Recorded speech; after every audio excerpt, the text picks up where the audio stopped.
Guys, we got this Emura non-stick frying pan, 10-inch professional cookware, aluminum non-stick coating skillet. So you can see that it is a PFOA and PTFE free with a scratch resistant, induction and oven safe cooking for all the stove tops. So my first impression itself, is a very simple packing, but nice and protective. This is a heavy duty frying pan itself so that I can feel it here. Very nice coating from the back is all stainless steel here. Handle is also stainless steel and very solid hold. So it can be used on any cooking.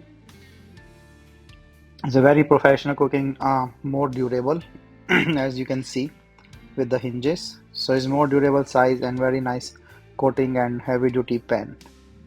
So I just tried to cook something so on a gas cooktop, and then I'm just using this silicone one to avoid any scratching.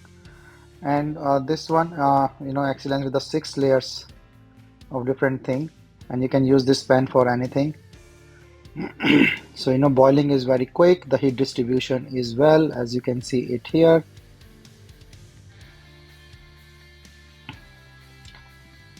Non-stick, as you can see. The cleaning is also very super fast. Very nice frying pan.